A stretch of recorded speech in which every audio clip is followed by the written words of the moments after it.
I feel like that's almost like a rite of passage for writers, because that definitely happened to me as a kid. Did Oh, you? really? Yeah, like that. It That did like happen, yeah. A yeah. history teacher accused me of plagiarism in grade 10, and I Yeah. carry that bitterness to Well, today. it's right. It's bitter, but at least for me, it's also like it's a little bit of a point of pride, right? Because in retrospect, there's an obvious reason that you got accused of plagiarism. Presumably, it's like because it's you're not supposed to be this good at it. It's Yeah, insightful. you seem to have a better attitude about it than I do. You Like, should know. You should take it as yeah. That history teacher might be a doofus, but you should take it as it is a compliment, unquestionably. yeah, oh, I like that.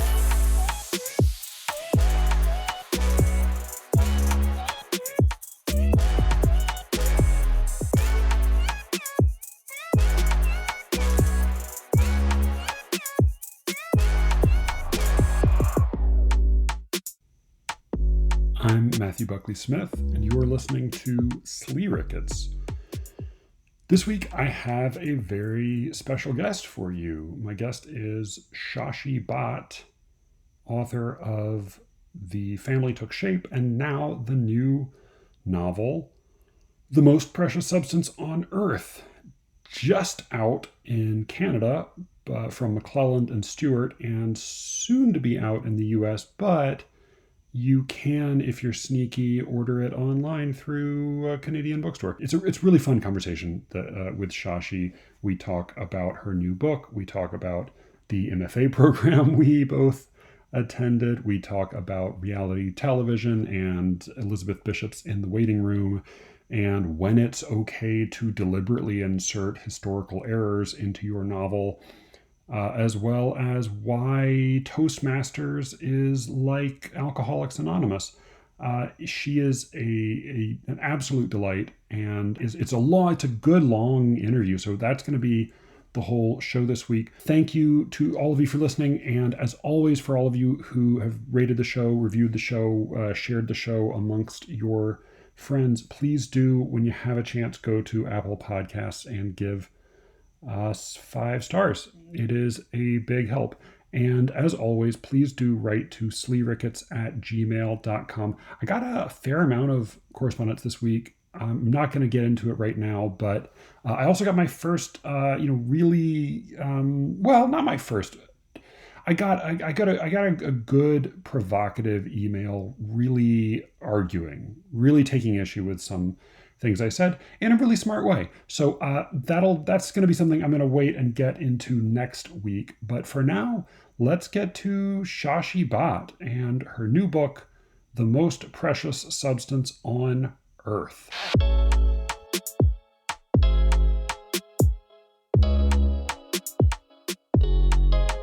I have seen it in a couple of arcs that my editors sent me, but I don't know if it's like I don't know if everyone does it or if maybe it's a thing my editor likes to do. Okay. Yeah. I think she might have, she suggested that she gave me like a direction to go in, because another one of the letters I read was aimed specifically at booksellers, and so yeah, I'm not really sure. Would you mind just reading for us the first 2 paragraphs so people have some sense of this? So this came with the advance copy. I don't know if this is going to appear in any form with like copies people buy commercially. No, I think it's just for like reviewers and Oh, booksellers. okay. So this is a special peek behind the curtain then. Yeah. Yeah. Do you have Yeah, a copy of it in it's front a of you? little embarrassing, I feel like, but yeah. No, it's Yeah, I just do it's have a very copy. yeah it's very human and inviting and personal. Thank you. Yeah. Okay, sure, I can read it. So just the first couple of paragraphs. It just says "Dear Reader" at the top. Yeah. Dear reader, this book began 14 years ago as a bit of an experiment. I wanted to write something different from the serious pieces I had been writing for my MFA classes, something truer to my own voice. At the time, I had a modestly popular blog that I updated about 7 times a day. One day, a classmate said to me, "You should write a story in your blog voice." So I set out to write a piece with a sense of humor and unabashed pop culture references, one that was goofy and surprising, but that also had emotional range. Even then, I knew it was a kind of horror story too, about the instant when everything changes for the worse. I am inspired by narratives that can pick you up and then crush you, like ZZ Packer's Brownies or Lauren Groff's The Wind.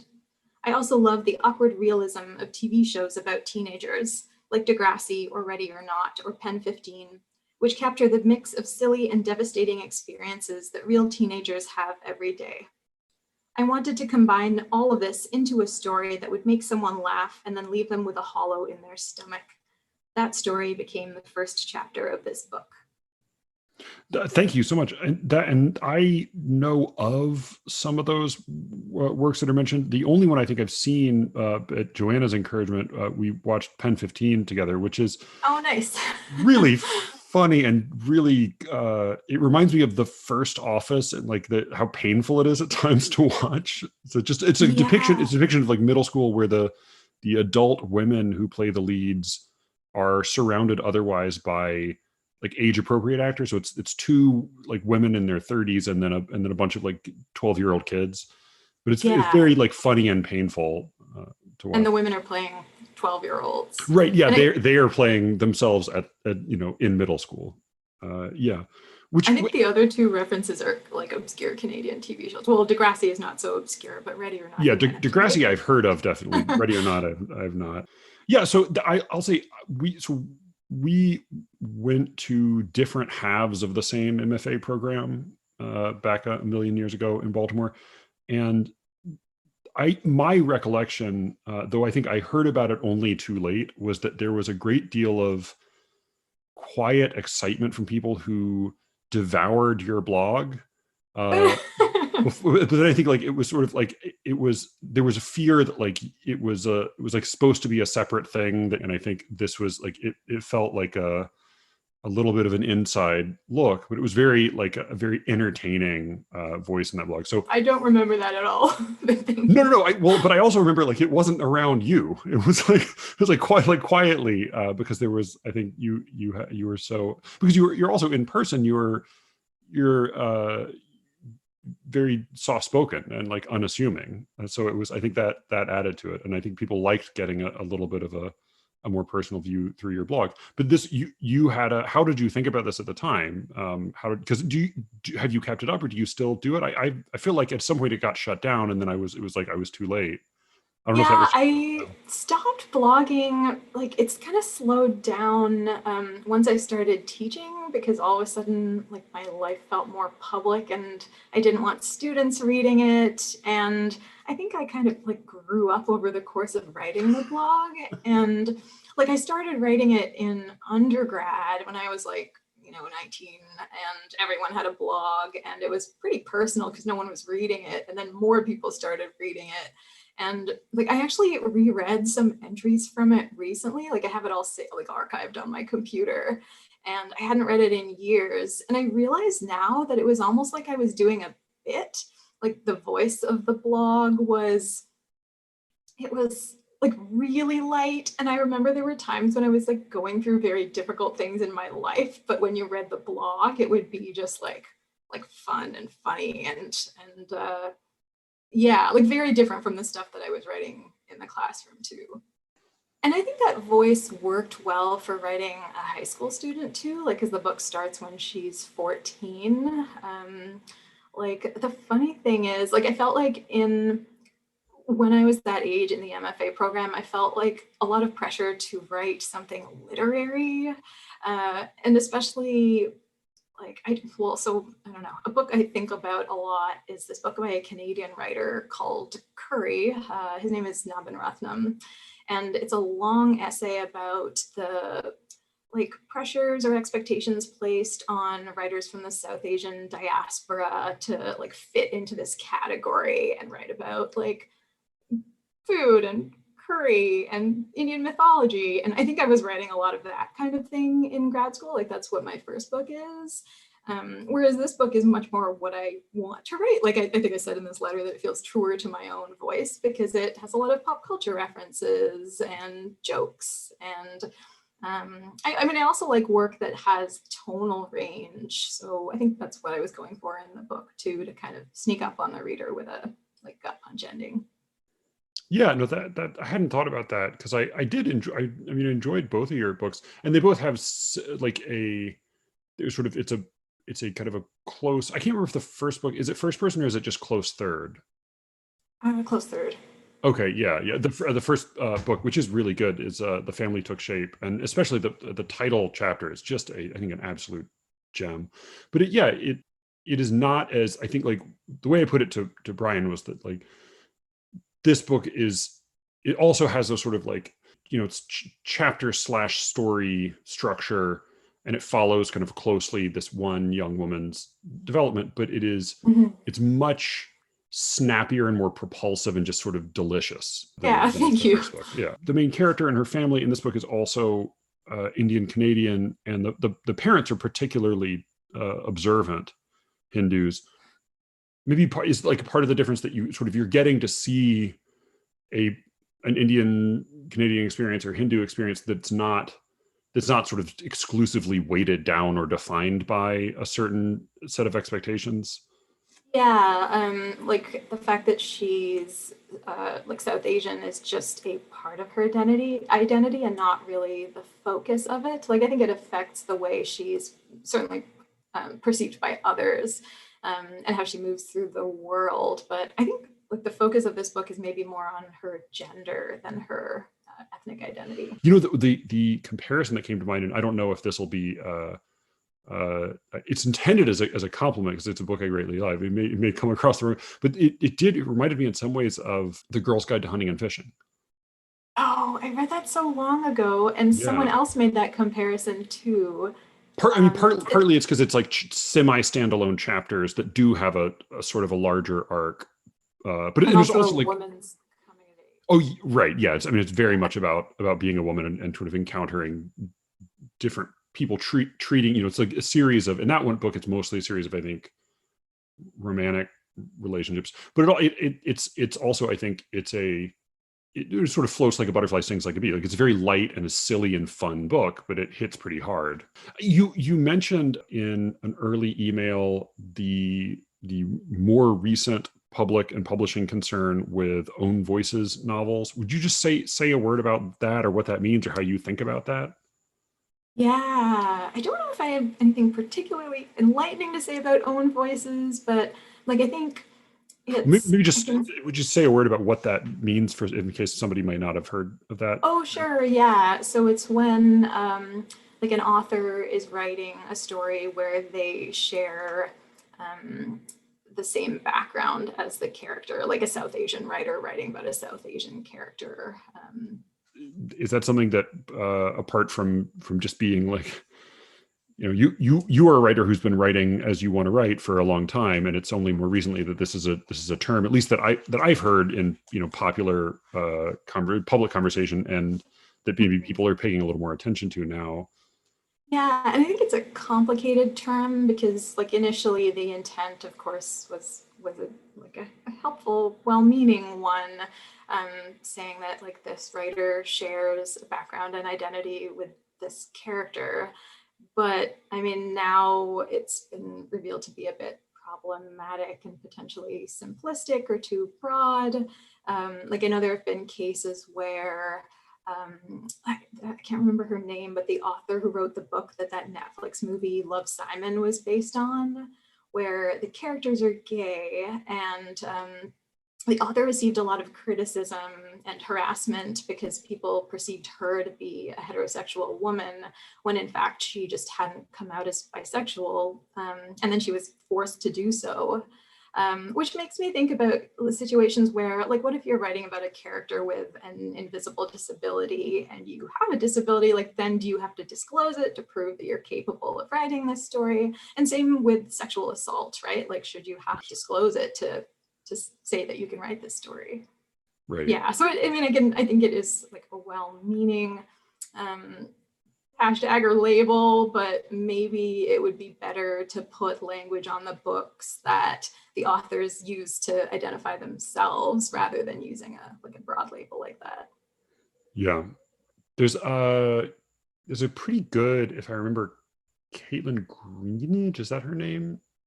I think that's her name, in New York, or in the New York Times. She had a pretty good article a while ago about kind of the distinction between, like, people saying, "Oh, what are you allowed to write?" And she's sort of the distinction she's making between like, it's not about what you're allowed to write. You're allowed to write whatever you want. The question is like, is there, how much does it matter that you get it right?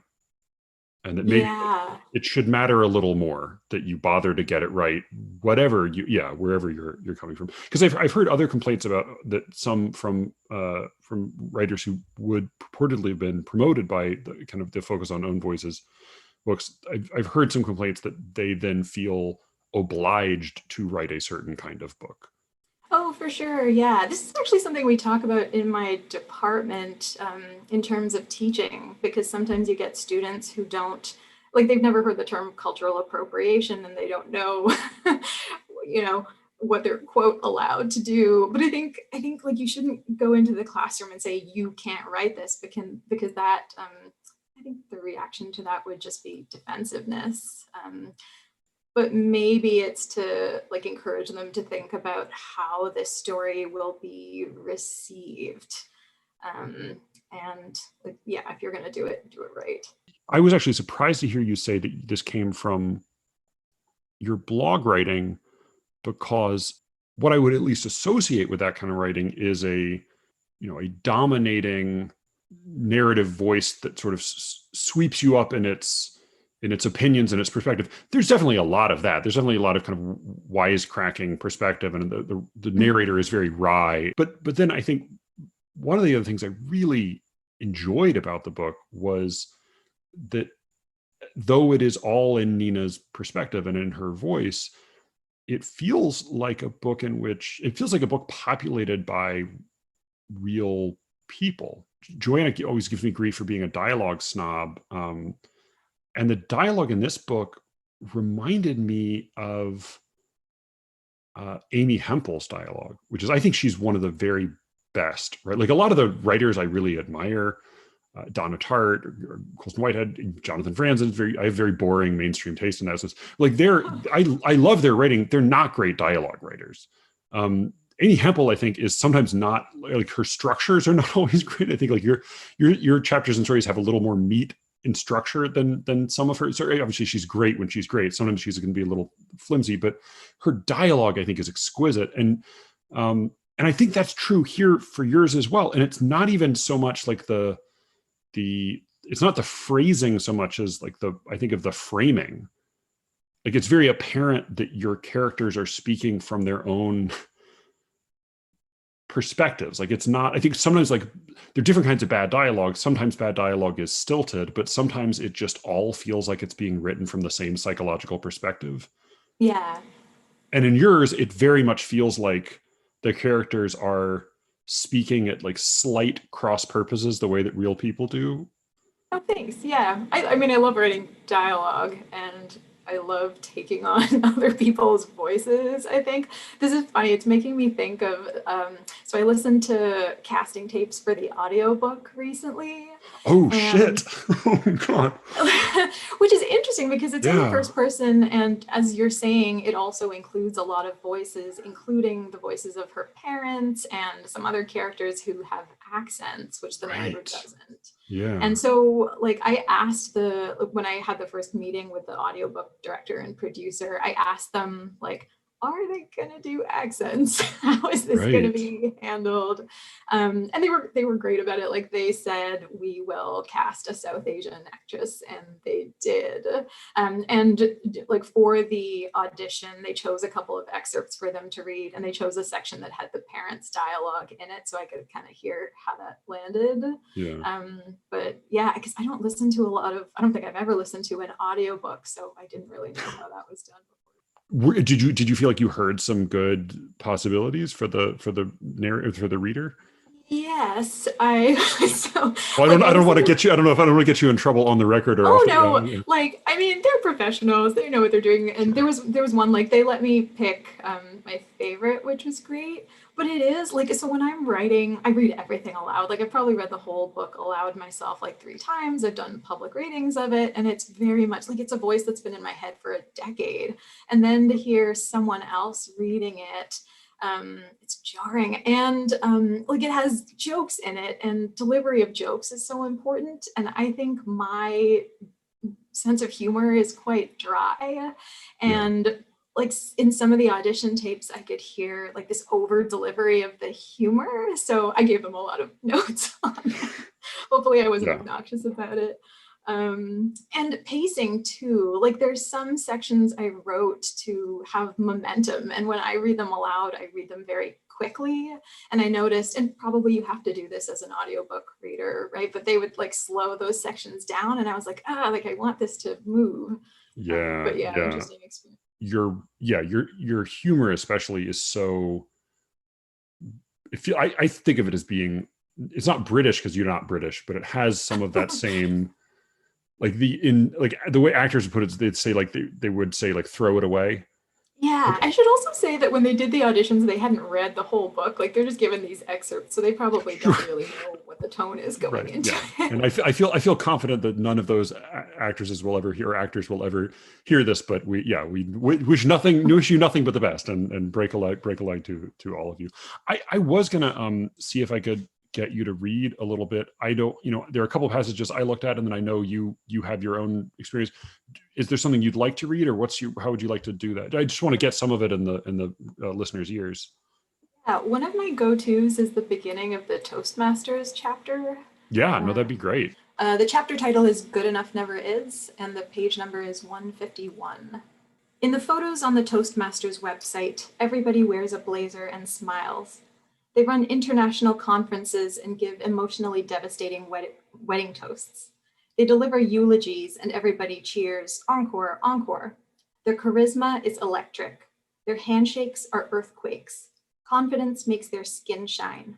They've mastered the most daunting challenge of all, speaking while being judged by others.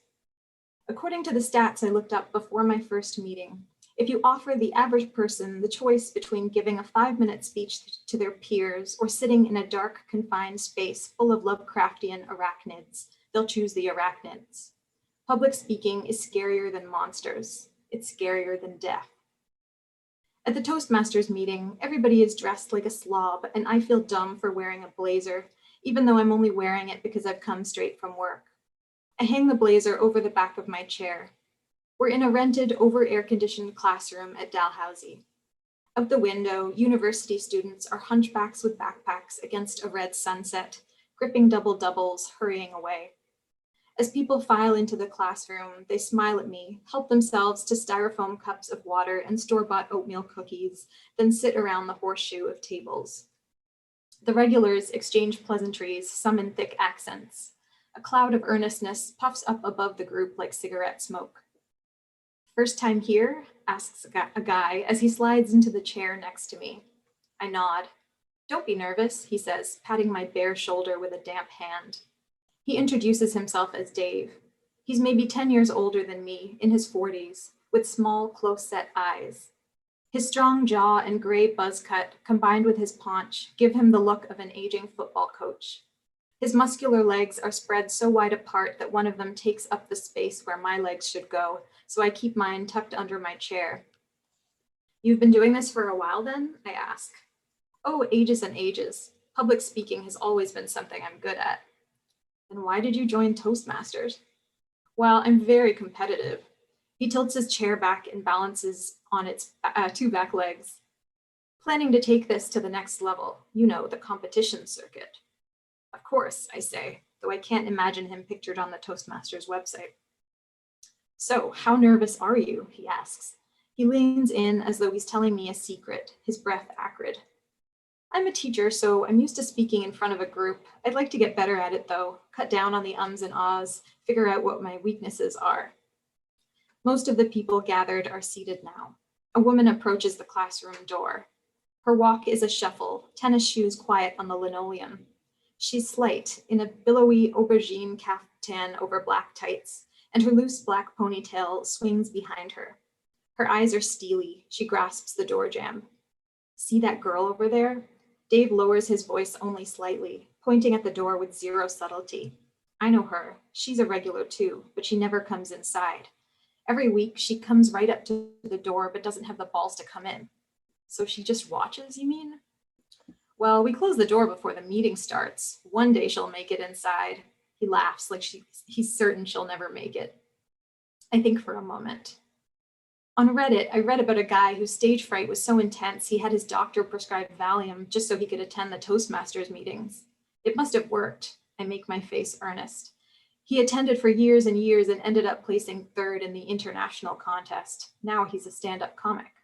Interesting, says Dave. And that man's name is Conan O'Brien. Wow, really? Asks Dave. No, I say, not really.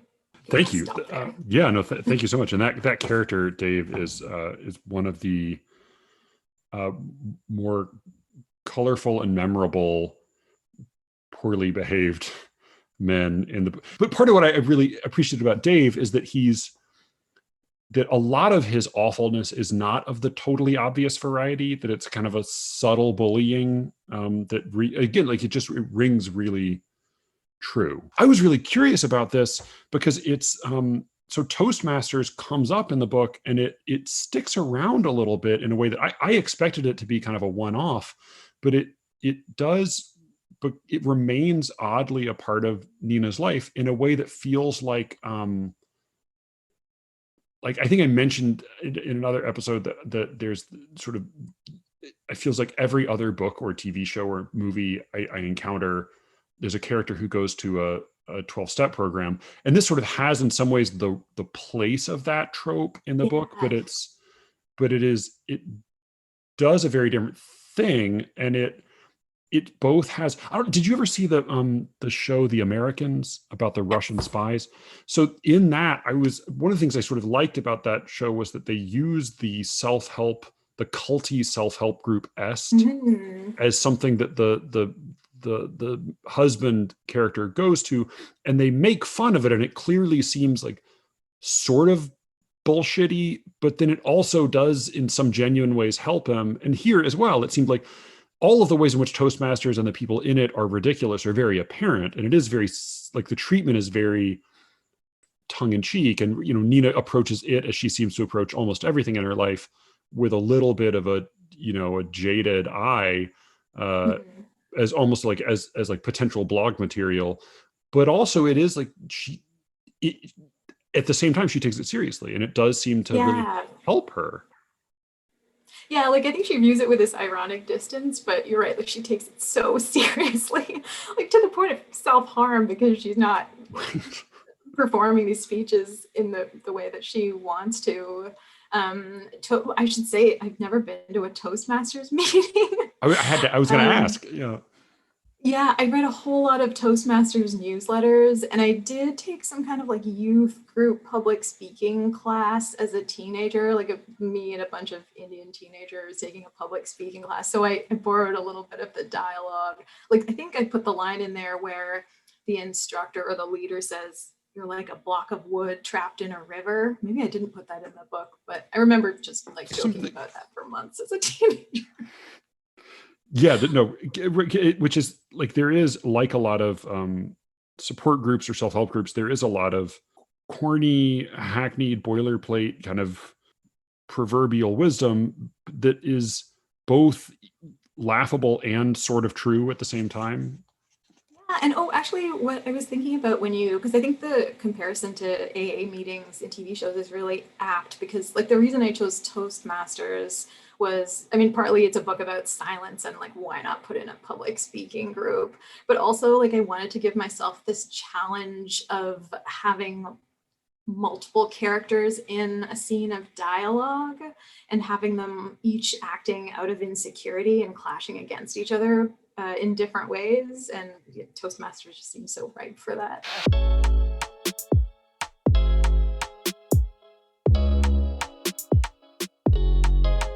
Some chapters leap ahead several years, and some follow almost immediately on the heels of the previous one. There's a little bit of a jump ahead to this chapter Mute, where Nina is in an MFA program, and she goes, I mean, it is not named, but it feels pretty unmistakably like the one we read. Yeah, I should mention too, I think like in the arc that you received, I don't think it does this, but in the final version, the book is divided into part 1 and part 2, and part 2 starts with Mute, because there is a bit of a... that's not in this version. Okay, that makes sense. Yeah, because that may be the biggest temporal gap in the Yeah. chapters. Okay. All right. So that makes sense. And there's a, there's a little bit of a turn in Nina's life here. My impression is that she because you make a mention of February, but then it's Christmas. So my assumption is that she attends this program for a year and a half or so, or like, Yeah. and then goes home and drops out formally and stays home. There's a really wonderful, tiny little snapshot of an academic MFA cocktail party, which is just excruciating and totally accurate. But then the kind of the there a handful of things happen in the chapter, but there's the kind of the frame of it is, or maybe the bookends of it. There's a story that Nina had workshopped, kind of a quiet story about a breakup out in front of on a waterfront, and she gets a lot of not necessarily very helpful advice or response from her classmates and her teachers.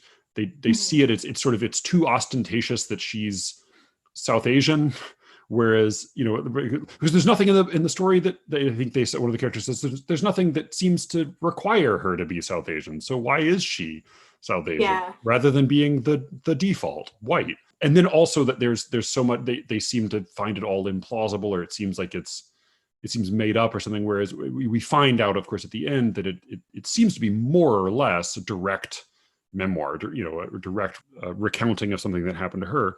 But it's a story of a breakup that seems like a pretty wrenching breakup, and it's of a relationship we never hear about. So Oh, yeah. Oh, you're asking a really interesting question right. that I'm realizing I addressed in the next, the final edit of this book, because is there an edit after this? There's one last edit because I signed on with my American publisher, and then I got it's very small, but they're mostly in this chapter to address that time jump. And that's why I added the part titles too. But so because I think in this version, she says that story is autobiographical. And in the new version, she says, the truth is I've never been to Paris. So it's not really autobiographical. And she says, I wanted to write about the kind of relationship that lasts as briefly as a song. So she just wanted to write about short relationships, and she turned it into a relationship breakup story when in fact there was no breakup, and it's just about impermanence of people in her life. Oh yeah. All right. I now want to read that version. Because that's a. So was that an American editor who was concerned that there was too many loose ends, or was? I think it was that the jump was too big, and I think in my head I had conceived of it as two halves of Nina's story, because I think the voice changes pretty dramatically from the first chapter to mute. But so I don't. I think you have the wonderful transition sentence at the very beginning of Mute is everyone is drunk. Yeah. It conveys a lot of information. It's we're at a different phase in life. A lot of other things can happen. There's a different a lens on this moment because everybody is drunk, and there's an everyone to refer to. So it's three words that do a lot of work, I think. Oh, thanks. Yeah, that's such a great observation. As a profoundly self-centered American, it's very entertaining for me because I recognize so much of it from Baltimore. But it's a pretty sharp observation of writing programs that also feels very rooted in Nina's character. I'm now. All right, I'm curious about this new version and this new editor. Though again, for the record, Shashi has nothing but good things to say about all of her editors, and I don't want to get you in any trouble. No, I should also say that my workshop experience was not like Nina's. It's obviously a skewed and satirical version of that, and it's very heightened. And yeah, I played up some of the dramatic stuff. Yeah. I mentioned the third paragraph of that letter that you wrote, and the thing that you focus on there is, I don't need to read the whole thing right this second, but you said something I was surprised by, but it made sense once I read it, which is that you started out you wanted to write in the voice of your blogger with that same touch, that same feel to it, but you started out writing individual stories, and it was only over time that you recognized that they all sort of belong. They were all in the first person. They were all in the present tense, and it was over time that you began to find that they were all the same woman at different moments in her life. It did clarify for me, I think, something I'd been chewing over, which is the way plot works in this novel, which is it's an unusual. So I think the typical distinction between, a novel and a novel and stories, and I would say, like, there are a lot of novels and stories that disguise themselves as novels. Like, I read The Glass Hotel Oh yeah. recently, Oh, and I that haven't one, read that yet. it's good. It's smart. I also have like a weird obsession with Bernie Madoff, and I've read all the stuff about him. So it's like, from that perspective, it's also like very fun and great, and like a lot of things that are weirdly, accurate from that. It's a good, weird novel, and it is. I think it's also, at least part of it takes place in Canada. I think that the hotel Oh yeah, itself. the writer's Canadian. Her first Okay, book yeah. is Station 11. All right. Yeah. Okay, right. Yeah, because there's a bunch of it that's in New York, but then there's a part of it that's also in Canada. Yeah, it's worth reading, but it's totally a novel in stories. Like, it's there. Oh, okay. I didn't It know jumps that. back and forth through time, but it very much. I would. I mean, that's how I see it, as a novel in stories. But like the major distinction there is that, as I understand it, is that, one of the episodic versus the sequential novel. And this, this book is sequential. Things happen in order, but often in novels and stories, every individual chapter sort of can stand on its own, and it's mostly a sort of a thematic connection, or you get a Spoon River anthology sort of web of characters in the same world. This one, there is some direct causation from chapter to chapter. She, drops out. She has to come home. She has to get a job.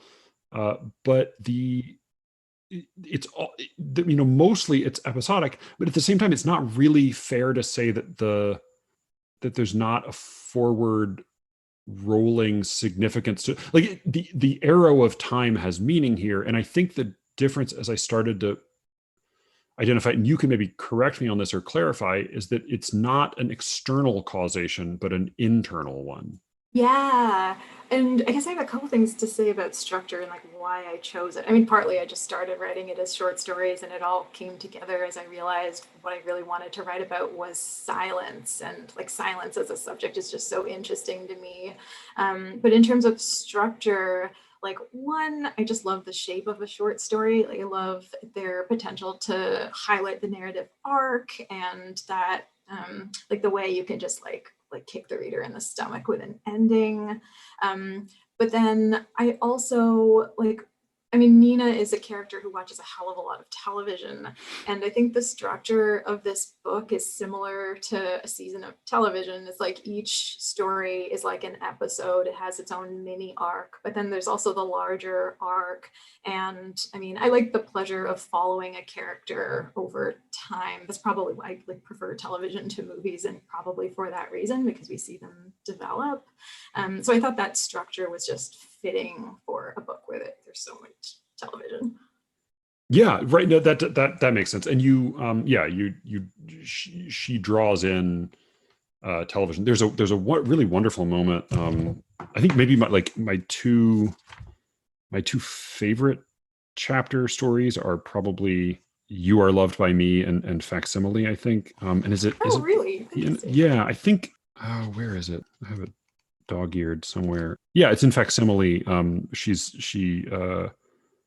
She's watching The Bachelor. She says, "The Bachelor cuts to commercial. The screen turns black, reflecting my face. I'm a contestant. I smile with the fakest smile I can muster, blue frosting in my teeth." And it's that same, like, she's making fun of it. She's making fun of herself, but she also means it. It seems like a lot of her interaction with culture has that. Like, there's a whole chapter about her and her friend being goths. And it seems like in the same way, like everything is both facetious and sincere, which is a real, like, that's a quality that is really native to TV. And it seems like Yeah, that's a good almost, way of putting it too. yeah. Sorry, go Almost ahead. into the 90s. I mean, Yeah. Oh like shit. that Yeah. jadedness and hilarity. And maybe I'm just saying that because I watched the Woodstock 99 documentary Oh, yesterday. I And now haven't. I'm just like, I haven't. I didn't So remember any of the chaos of that I event. don't. I mean, I don't. I just remember that it happened, and it didn't occur to me that it was a big. How was that? By the way, how was the documentary? What should we know about Woodstock '99 that I clearly don't Uh, remember? it's both like so interesting and so hard to watch, but I guess the focus is on toxic masculinity, and like how the anger of that time led to like some of the anger of today in the United States. And but oh my gosh, like the ending of it is hard to watch. Like I kind of wish I could unsee some portions of it. I don't know how much I should say, but yeah. All right. Yeah. No. I remember there being chaos and ugliness, but I don't. It did. It didn't. It didn't register because I think that. Yeah, like I think any like cultural memory from that year, it was just completely obliterated and replaced by Columbine in my Oh recollection. yeah, and you know when well, so it ends with like people in the audience setting fire to things with the candles they were given for a candlelight visual for Columbine. Like, Oh oh my Jesus. God. And it must have been what, like 4 months after Columbine? Because it was, Because it was a summer, or was it? yeah, the Okay, concert was in right. the Columbine summer. was April. Yeah. So right. Yeah. Shit. Okay. And there is, and Columbine does come up in this book, and it the again, like as with so much, it in that same like Columbine was a, among other things, as well as being like a horrible loss of life and a strange turning point in American gun culture. Like among other things, Columbine was a fucking television event, and it has some of Yeah. that quality here. Yeah, and I think like I think like the way I wrote the section about Columbine, which takes place in the 90s, is like Nina buys, well, she both questions and buys into the media depiction of it because she's clearly a Dylan Klebold sympathizer. Yeah. um, Who is yeah, where the more human of the two, if I recall? Like Eric Harris was Dylan like the Klebold. stone cold psychopath, and Dylan Klebold was a little bit of the follower. Yeah, Um, that's what it seems like. Without saying too much about the events in the novel, there's a there's a really important event that takes place very early on, and my impression as I was first reading it, but there's a strange quality to, like, if I were to think of the external plot of the book, it's almost as if it has no effect. And then there are like later events when she drops out of the MFA or there, where my thought initially was like, well, that didn't seem like that big a deal either. But I think a lot of the events later that are externally causes, they change things factually in her life, are internally their effects. We see, like, we see these earlier events in her life, and the kind of the really the tragic loss of this friendship. They're not external dominoes falling like in like the Iliad, but they change who Nina is, and so it makes a difference in how she responds to things later on. Yeah, I have so much I could say in response to Please that. do, because But I'm rambling. So you know more than I do. You tell me. Yeah. well, it's interesting because like a big decision I made, and I went back and forth in revising this, was whether to address that big incident right away or later on in the book. Like how big a part of her story should it be? Because it's a big part of who she is as a human being. But like I didn't think it was something that should be in every chapter. Um, and like I guess like what I wanted to write about was this simmering trauma and how it affects her without her even acknowledging it. And I think like in thinking about how silence works in the book, like I think she's pushed into silence, but it's also like a way of her maintaining control and protecting herself. It's like it allows her to define her own narrative. But then, like at the end of the book, like without spoiling anything, her secret is exposed in a kind of small and cruel way. And I wanted her arc to be like at that point in the book, she's like, everything has been taken away from her, and she has this one thing, and it's silence or her secret, and then even that is taken from her. And I wanted it to feel like a violation, but just of a different sort than what she's already experienced. And I was also thinking about, like, so the book is in like first person present tense, which is like a weird, like stressful choice when you're writing it because you feel like you're in it. And there's a line late in the book where she mentions a therapist telling her to live in the present, which I feel like people say all the time now. But like, when you have this terrible trauma in your past, like, what does it mean to live in the present? And Nina is always in the present. Like, she's totally suppressing the past. She's in denial about it the whole time until she's forced to confront it at the end of the book. So it made sense to me to not have her be like constantly referring back to that incident. And I also think I wanted her character to be shaped not just by, like, she's not defined just by that one thing, but also by all of these like small indignities that she faces that accumulate over the course of her story. No, I mean that makes a lot of sense. I'd forgotten about the therapist line about living in the present, and it is a really funny effect that the book has when it's all in the present tense, and it is the same character speaking in the first person throughout, but partly because these chapters are sort of standalone, and they sometimes have little breaks, temporal breaks between them. There is an odd sense in which it feels like they're all always happening. Like, you never get to escape. Like, the one of the reasons I really love Harold Pinter, and he's also so painful to watch, is that there's no catharsis. Like, there's trauma and there's like tragedy, but there's no release.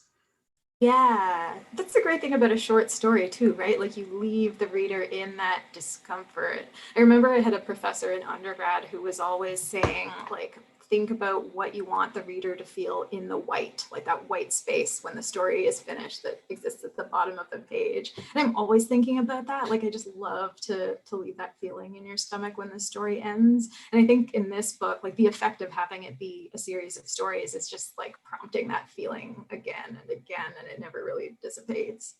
Right. Yeah. Because you if it's a short story, if it's a single short story, you leave and you have that feeling of the space and the white, and you have to sort of do it's like, my brother is lactose intolerant, so he has to my understanding, at least, which is probably not scientific, is that he drinks lactate, which is like pre-digested milk. And I feel like, like, when you like a short story is like, none of the digestion has been done, so like, you have to sort of burn through it yourself. And the thing that happens here is that that happens every chapter, so that like, there's no catharsis for you. Like, in a way, by not resolving it, by not having like, one of the angriest I ever saw, like, a crowd of people at a theater, was during the talkback session after a play that I'd been working on with some people, where the play had there was like a big crime that took place in the play, and at the end, there's no one is brought to justice, and people just got furious about it. It's like, none of it had really happened, but like, people get it's so difficult to swallow. It's like, if you see a documentary, just like real life, and they got angry about that.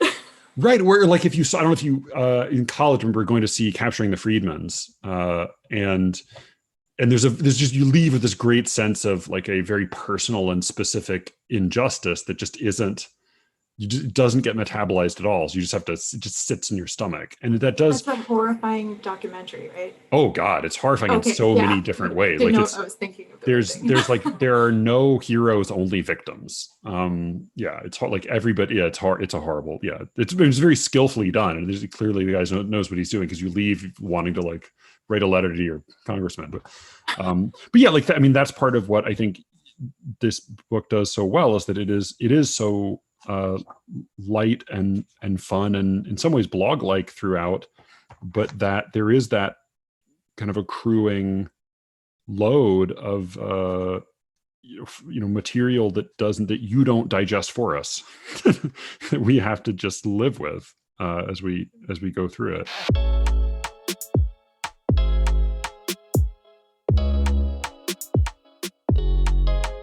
Among other things, it's a book that spans 20 years. What is it? Yeah, it's about 20 years. So it starts in the mid 90s. Is that right? Yeah, like the late 90s, 97-ish. Okay. All right. Yeah. Yeah, go ahead. Oh, it ends before the pandemic because I didn't want to work the pandemic into it. Right. You imagine going forward, like that's going to be a huge choice that every novel has to make. Every book has, yeah, because this originally ended in 2021, and I was like, wouldn't she be teaching online? Like, it was a whole thing that I had to think about. So I had to make the timeline a little blurrier to address that. Among other things, it is in part a period piece, though it's, we've lived through all of this time and lived through it as like conscious enough creatures that we remember it okay. It has to be responsible to some extent to an historical reality, which is different in 1997 than in 2018, 19, whenever it ends, in the not quite now. So you talked a little bit about just sort of having to research, things, little quirks of the historical quirks of the 90s or cultural things. Because our memories blur things. Was that TV show on at the time? Was the snack food around then? Yeah, and because originally I had written it as short stories and they weren't like placed in chronological order, so I had to move some chapters in time, and then that once I put it into a novel order, and that introduced some anachronisms that I then had to go back and like fact check and address. Like this is just a technical problem you have to face as a writer, but then you also faced a little bit of like a philosophical question about this. Yeah, because there were so many times when, especially because like I included so many pop culture references and like they're so fixed in time, and I liked a lot of them. Like I had included them for either thematic resonance or like sometimes for a joke. And then like with each one I had to interrogate it and decide like, is this worth its weight? Like, is it worth including an error in the book? Or should I cut it? Should I replace it with something else? Can I find something that resonates better or at least as well? So there were a lot of little decisions that I made like that. I have a bunch of examples too, if you want them. Yeah, well, and you sent me two little essays or articles on this question. I thought maybe the simpler of the two was the inaccuracies in fiction. When is reshaping fact appropriate? This was by Hannah Waters. It appeared in the October 2011 issue of Scientific American, and she is talking about the question of accuracy in science fiction that then ends up sort of focusing on Salman Rushdie has an essay in his collection Imaginary Homelands in which he talks about here. I'll just read quickly from the article, and then I want to just get your thoughts. So this thought came to me, this is from Hannah Waters. This thought came to me as I picked through writer Salman Rushdie's essay collection Imaginary Homelands last week. One of his essays, a mere 4 pages, deals with the very problem of errata in fiction. He begins by recounting several stories told by the narrator of his novel Midnight's Children, which won the Booker Prize in 1981. The narrator, Salim Sinai, explains Hindu mythology to the reader, details of the Bangladesh War, architectural detail in Bombay, and train lines through India. The clincher, all of these facts are incorrect, but not by the mistake of the author. Rushdie intentionally introduced these inaccuracies after the fact. She quotes from Rushdie, "I went through some trouble to get things wrong. Originally error-free passages had the taint of inaccuracy introduced. Unintentional mistakes were, on being discovered, not expunged from the text, but rather emphasized, given more prominence in the story." She talks a little bit about her response to this and then his explanation of it. But I thought I'd get your, why did you pick this, and what about this made you want to talk about it? Well, I thought it was so interesting that he did that, like that he went back and introduced errors into it. And also her reaction is interesting because she describes rage, right? Like tears welled up and she gasps aloud. Yeah, it was like she was really, really angry about it. Yeah, which made me imagine like a Haligonian reading my book and like gasping at some incorrect store that I put in that didn't exist in the 90s but like I think readers, well, I don't know. In the case of my book, I was thinking readers with a personal connection to the place might feel indignant hearing it, like a mistake. Um, I with think you have a note in your in your acknowledgments. You say you dedicate the book, among other people, to Halifax for its utter charm and for forgiving my inaccuracies. Yeah, and the final book has a disclaimer at the front that's like, please forgive my like bending of time and space and all of that. I think the Rushdie one is interesting because it says, like when he explains why he made that choice, it says his desire was to make his character as human as possible, and thus he did his best to reproduce the frailty of human memory and experience. And it struck me as like a really good answer to give if someone finds factual inaccuracies in your first person novel. You can just be like, oh, I did that on purpose because memory is fallible. Yeah. And maybe like you should just write all historical novels in first person to have that answer handy. Oh yeah, I feel like the phrase "unreliable narrator" is almost like a license to kill for contemporary fiction writers. Yeah. She has, I think, a couple of pretty reasonable conclusions. I mean, she does have a very heightened response to the question, but it seems like she breaks down the dimensions of the question, and it's not as simple as is everything in this book historically accurate or not. It like a few different things make a few different things matter. Like one is she says the question is not whether it's permissible to fudge facts, but when it's appropriate.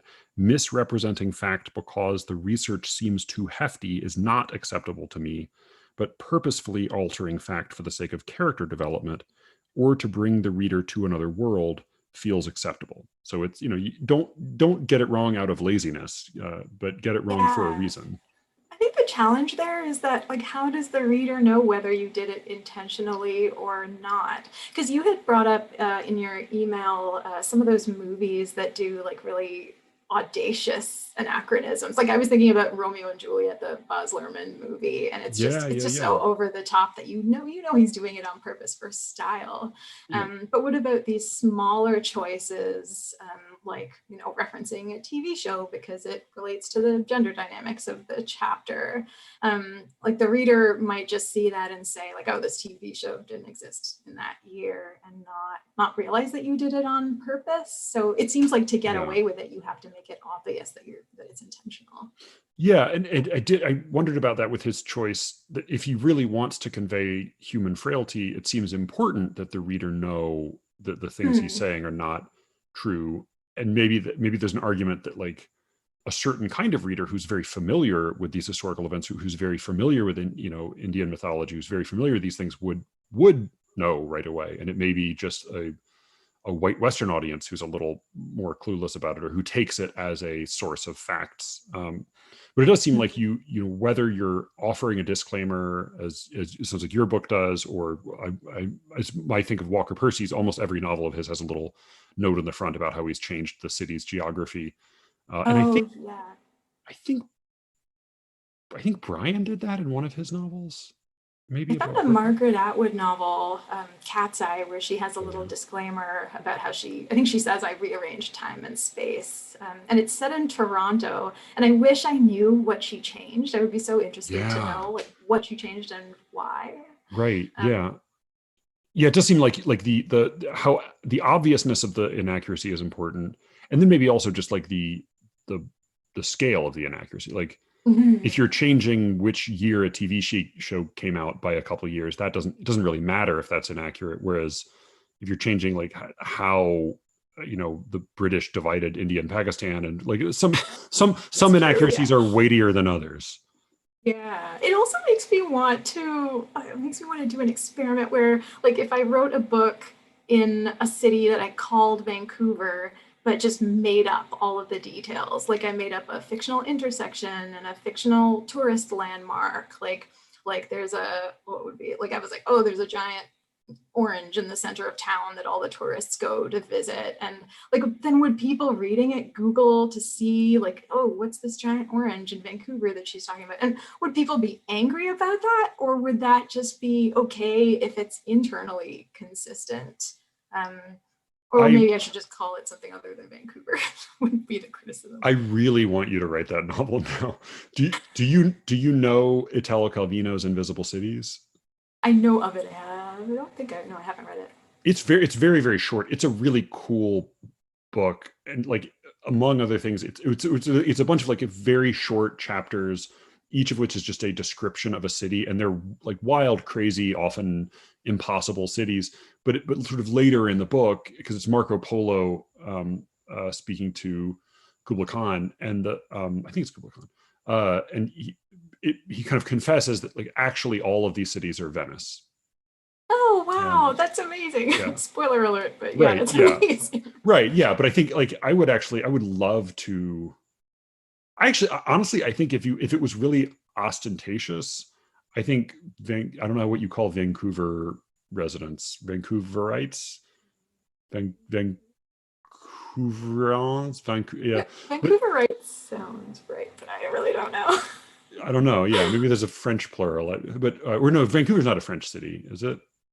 Okay, this is my ignorance of Canada. Never mind, forget that. But no, I think they would love it.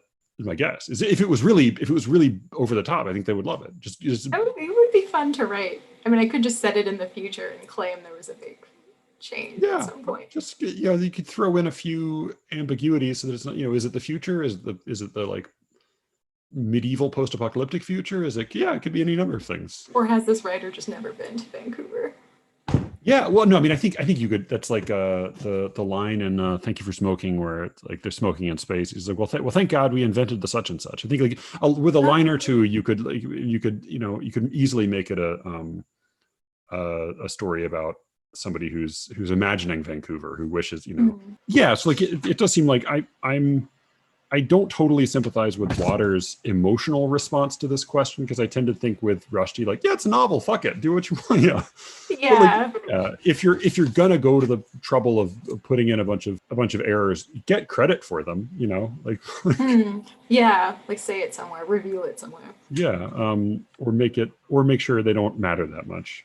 And then the other article was thornier, or I had more mixed feelings, and kind of it's a stranger. So it's also this is Lee Edelman on In the Waiting Room, but it's actually sort of an abbreviated version or excerpts from a longer essay called The Geography of Gender, Elizabeth Bishop's In the Waiting Room from Contemporary Literature in 1985.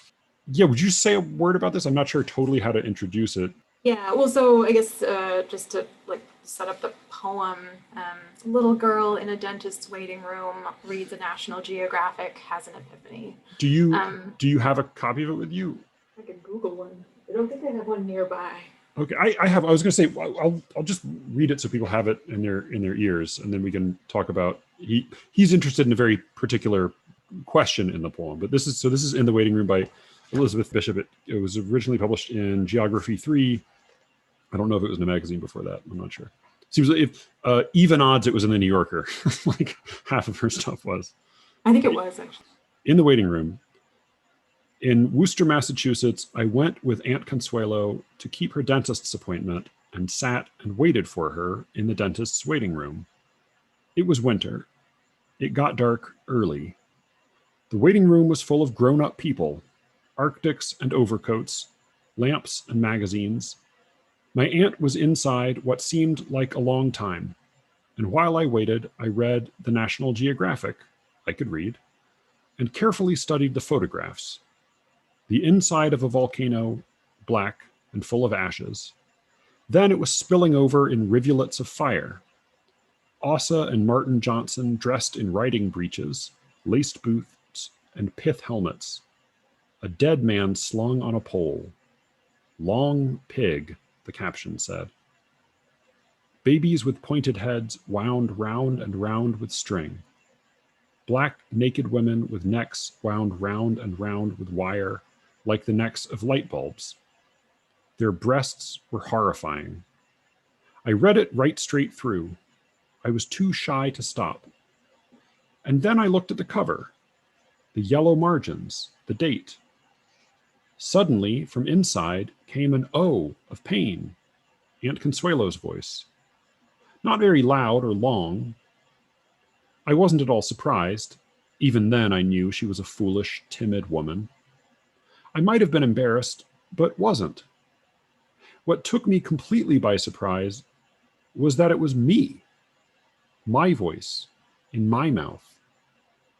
Without thinking at all, I was my foolish aunt.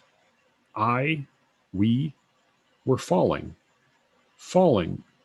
our eyes glued to the cover of the National Geographic, February 1918.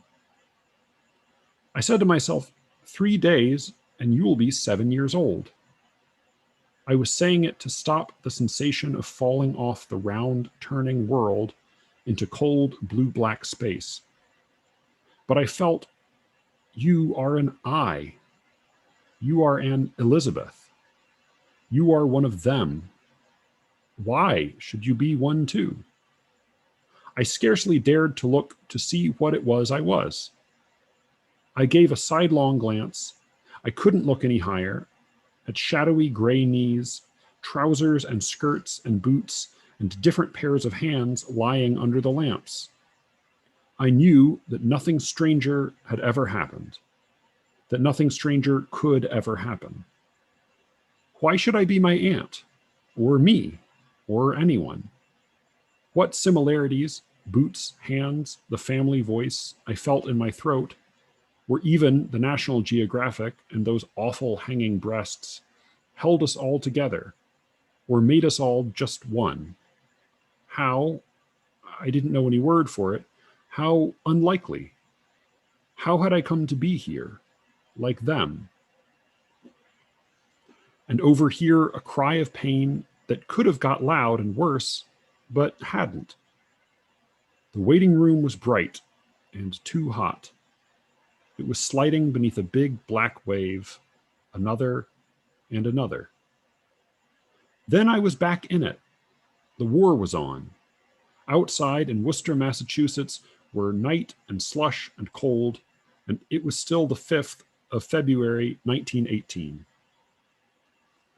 So that's In the Waiting Room by Elizabeth Bishop, and that's what the Edelman mostly talks about in this excerpt from his essay. So yeah, what was it? What did you bring this one in? Yeah, I focused more on the first half of the essay because I think the second half is very complicated and I wasn't sure if I agreed with it. Yeah. I guess the big dramatic reveal in this article is that like this issue of National Geographic February 19 did not contain any such article about Africa. Right. Yeah. Yeah, so they're like, she made it up. And I guess there quotes a few people in here, whether it's calling it an error or saying that like it's intentional and the text itself seems to undermine the stability of the literal. Like I know I first came across this article when, I guess it was in grad school, we were teaching this poem to our students. And I was just looking up some background and I found this article. I thought it was interesting and I wanted to take it to my students just as some fun information. But I remember also like reading it and wondering like, does this matter? And why does this matter? Like to me, it seems a bit trivial and pedantic. Like who cares if there was that article or not? It's like in the poem to make it read realistically. Like if it didn't mention any magazine at all, I think it would like lose that specificity. And I also wondered because someone challenges Bishop on that inaccuracy, and her response I thought was really interesting. Like she claims it was a mistake. She says, my memory had confused two 1918 issues of the Geographic, and like that article was in a different issue. But then the writer of the article tells us like, actually that issue didn't have an article about it at all.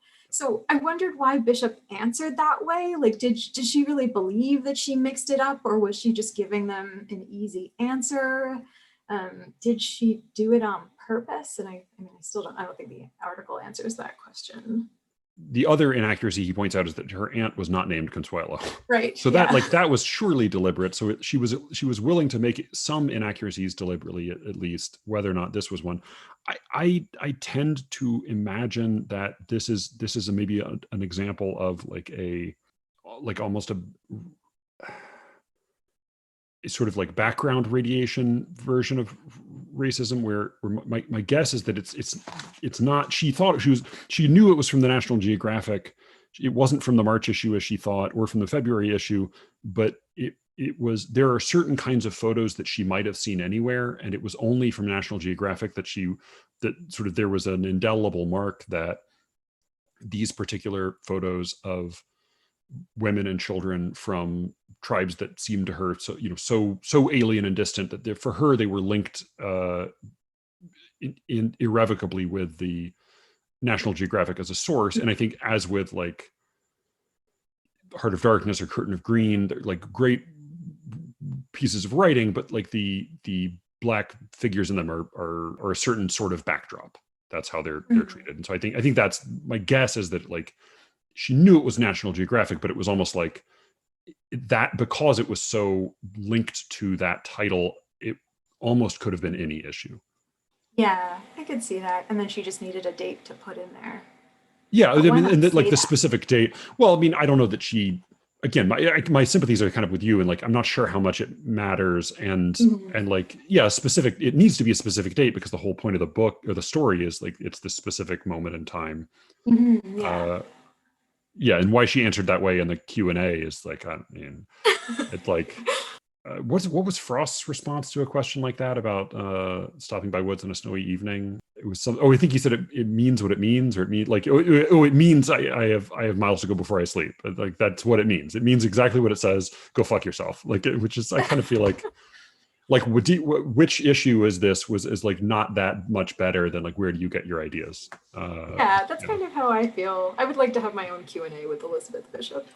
Yeah, and presumably you would have some juicier questions than this one. Yeah, and then he does get into, he gets in, I think, a little bit. I think of my physics teacher, who like whenever someone would really start to excitedly draw extrapolations from some physics concept, he would say, don't get happy. And I feel like he gets a little happy toward the end of this essay. Yeah, talking about the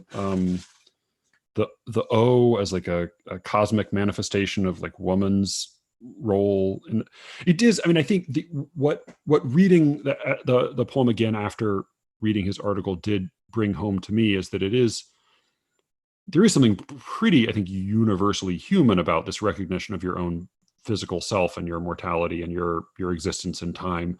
But it is also maybe significant that it is I think my guess is that girls tend to come to an understanding of their physical existence, at least in some respects, earlier than boys do, partly because of things like menstruation, and there's and like physical vulnerability. So that it is like, it's not insignificant that she's a girl and that she's specifically horrified by these breasts, and that it's like her aunt is a timid woman. So like there is something about physically being in your body as a girl, and then later as a woman, that seems like, yeah, that is pretty important in this poem.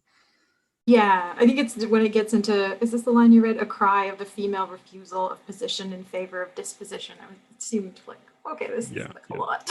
And he does that. He says he ends this by saying, engage the issues of gender and constraint that are so deeply involved in Bishop's story of OH, which is just like, gee, come on, God, Jesus Christ, guy, don't do that. Nobody needed that.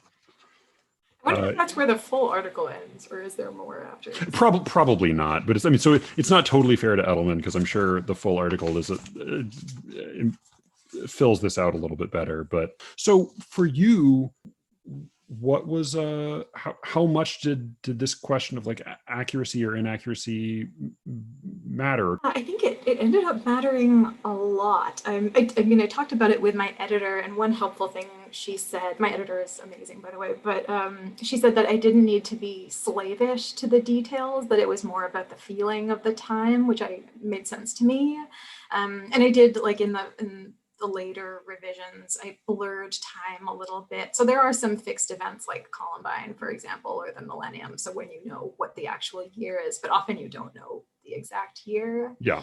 And there were a few things I did. Like the big one was I made a timeline, and I like a spreadsheet where I listed every reference in the book, movie, television, music, art exhibits, anything that places it in time.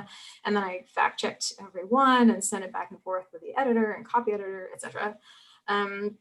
I also, I have friends in Halifax, so sometimes I would take specific Halifax details back to them and ask them, like, did this store exist in the 90s or whatever? And then I also, one of my people who wrote a blurb for me grew up in Halifax, so she was able to give me a couple of points on that too. So I fixed a lot of the ones that didn't matter. Let me think of an example. In one chapter, it was in mute. I had a long reference to the TV show, Catfish, the TV show. Which I saw the movie, and then I vaguely. So what was this? Yeah. So the TV show is a spin-off of the movie made by the same guy. Oh, I forget his name. Neve. Right. Salman. But it's just every episode is pretty much has the same format where they someone has an internet romance and then they've never met them in person. You track down the other person and they're almost never who they say they are. But the reason I included that in the chapter was just, I think I was just watching the show at the time I wrote the chapter, and it had some interesting gender dynamics in it that I thought worked for mute. But then when I put it in the novel, it moved from being in 2013 or something to the mid 2000s, and the show didn't start airing until 2012. So it was just it was 7 years off, and that felt like a lot to me, and I didn't feel like Catfish was important enough of a reference to cling to it. So I ended up replacing it with a reference that I think works better, where I described Marjorie the trash heap from Fraggle Rock. Right. Because there's a whole interesting, powerful woman figure made of garbage in that show. And I think it worked with, there's in that chapter, they go to a Jim Henson exhibit, and then there's a Jim Henson quote that starts the book. So I think it ended up working a little bit better. There were ones that I ended up keeping, another television show reference is to the show To Catch a Predator in the first chapter of the book. And that chapter happens in 1997, 98, but the show didn't start airing until 2004.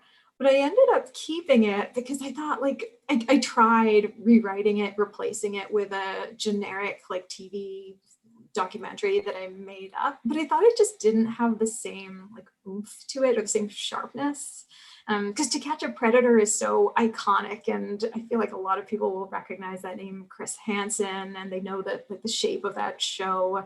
So to me, that seemed worth it, and it tied so well with what was happening in that chapter. But there were so many like that. I ended up keeping just 2 or 3 anachronisms or things like that, but I think they're subtle enough that it's okay. I thought of that with the title too, because it's a really good title. The first, so when I just mentioned to Brian that I was reading this, his first question was, what is the most precious substance on earth? And the answer I realized is it's not platinum, but one of the characters says that it's platinum, and then is wrong. I Googled it. It's antimatter. Oh, well, okay. All right. That makes sense. Yeah, I was going to say plutonium, maybe what ultimate, but yeah, antimatter makes sense. Yeah, that sounds about right.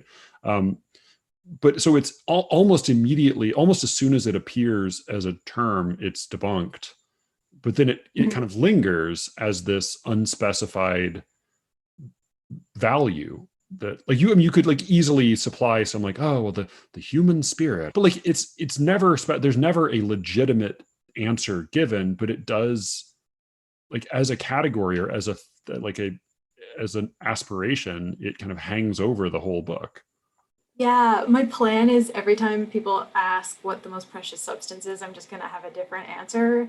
But I read a list of like these are the most precious like materials, and it included rhino horns, diamonds, and meth, and all of this Cocaine. stuff Yeah, on right. Yeah. platinum. But so my friend, who's also she's like a colleague and teaches at another institution here, she taught that title story to her class because it was published in an anthology a couple years ago. And she asked her students, like, what, according to the story, like, what do you think the most precious substance on earth is? And that's the chapter where it's like the high school band goes on a trip and the group of girls smokes weed for the first time and there's like hijinks. And her students thought the most precious substance was weed. What? Like they thought that that was borne out by the character's actions, or they thought that was like the factually presented answer. No, because that's all she told me. But like, I think that's what they think the title referred to, at least in that chapter. Maybe if they'd read the whole book, they would have. I Oh thought that was such man. a great answer. Yeah. I mean, I can tell you what I actually intended it to be because I did want Please. it to. Yeah. I like the like nebulous feeling of Yeah. it, and like I guess I was thinking of it as the most precious substance is whatever is lost in a coming of age. And I don't think it's something as simplistic as innocence, but Right. maybe like innocence plus confidence and hope and like girlhood, or whatever is lost for Nina, I should say, when she comes of age. But I didn't want to pinpoint it too specifically. The other thing I started to think about as I went through was that what's most precious isn't necessarily what's most important ultimately. Like the preciousness in a way, it's like it can only be lost. It doesn't like Yeah. there's I realized there's one other funny specific thing that I wanted to ask you about. So she gets Nina gets her laptop stolen, and then she ultimately she's able to, because of cloud updating, she's able to see the new material that the person who stole it is uploading, so that she ends up Mhm. getting sort of these breadcrumbs where she sees photos of this little girl and these sort of funny little things that are coming from this girl's life getting booted up into the cloud. And it's by following these little pieces of evidence that she ultimately is able to track down where it is, and the police go and recover it. So Nina gets her laptop back, and everything is sort of resolved for her. And this is one moment where there is Nina again is silent. She doesn't say anything, but in this moment she tells us what she's not saying.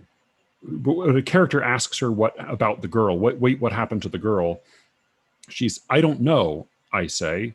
I don't tell him that what will happen to her is what happens to every girl, that her experiences will empty her, that there's a point when a girl becomes a meme, a facsimile transmitted, a carbon copy folded and passed along, that she'll end up a weak and staticky version of the original. And that's where she goes on a little bit longer, but that's where the title of the chapter comes from, facsimile. And it also, I mean, it feels for a number of reasons like it's an important. Dave Smith used to speak somewhat dismissively of wisdom. He was the chair of our oral department in grad school. He would talk about wisdom moments in poems. He would speak derisively of them, but then he would also speak derisively if you didn't include them. It was like basically like they should always be suspect, but they're also important. Like Yeah. you need to say the truth at some point. Just know that you're very vulnerable in that moment when you do. And this feels like one of those moments. Yeah, and this is the like sentence that my editor pulled out to put in the like the front of the cover copy to the like what happens to her is what happens to every girl. Um, and it's funny because I think I wrote that paragraph when this was just a short story, and it has meaning within the like the story, but like I think it takes on more meaning within the scope of Nina's life, and I think it is kind of a thesis statement for the book. And I think it relates back to the title too. Like this is her commenting on that most precious substance being lost in kind of an indirect way. Yeah, it also, I mean, boy, this along with reading In the Waiting Room about a fucking 7-year-old just like makes my heart seize up thinking about my older daughter who's 7. I mean, both my daughters, but you know, this is what happens to every girl. I think like, Yeah, I oh. wondered about that. Actually, it's interesting to me to hear a male perspective on this, and I think especially a father of daughters, because almost everyone who like has a hand in this book, my agent, my editor, copy editor, even the cover designer, like they were all women. And like when I first wrote that first chapter where like the horrible thing happens, I I don't know how to like explain this without giving away what happened. But like the reaction I got from a few male readers just reading that story was that it was like titillating, or that they thought it was going to be the beginning of an erotic novel. Even an agent I spoke to early on had that reaction. And that really surprised me and was not what I intended at all. And my agent, who is wonderful, she was the first person who like referred to what happens as a rape. Like even I hadn't described it that way out loud, and I think that's when I knew she was the right agent for the book. Yeah, boy. I mean, I definitely get like there's there can be something erotic about like charged boundaries and the like edges of propriety, but like this There didn't. is some playing around with tone there, like she's Yeah. chatting with an internet pedophile early in the book and kind of like Right. I testing forgot the about that. limits. Yeah. Yeah, Yeah. she's like I think just beginning to recognize the power of her sexuality, but is also a very young 14-year-old. Right. I mean, and this feels a little like the beginning. This feels like, oh, this is like a fun, quirky YA novel until it's not. Yeah, I'm worried I will lure in the wrong readers with the excerpt that's on the publisher's website, like thinking it's going to be a young adult story. And What's then, the excerpt on the I didn't see oh, that. it's just the very beginning of the book. I Oh. mean, there is some tension in it. I think it mentions that she's chatting with a pedophile, and it references like a V.C. Andrews novel, and so. Well, I'm excited for people to get to read this, and it's coming out in Canada next month. Mhm. All right, we're really just in a few. I mean, by the time this comes out, it'll be this month, in August. So Yeah. I'm really grateful for you to give me this time to come talk about this and other stuff. Oh no, thank you. I was excited to be on your podcast. I love it. I think it's super intelligent and witty and fun and hip.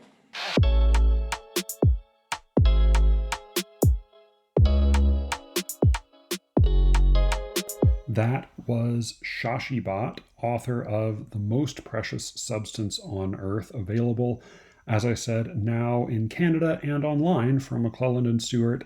Check out the show notes for a link to pick it up. This is Slee Ricketts. Thank you, as always, for listening. With any luck, I will be speaking to you again very soon. Until then.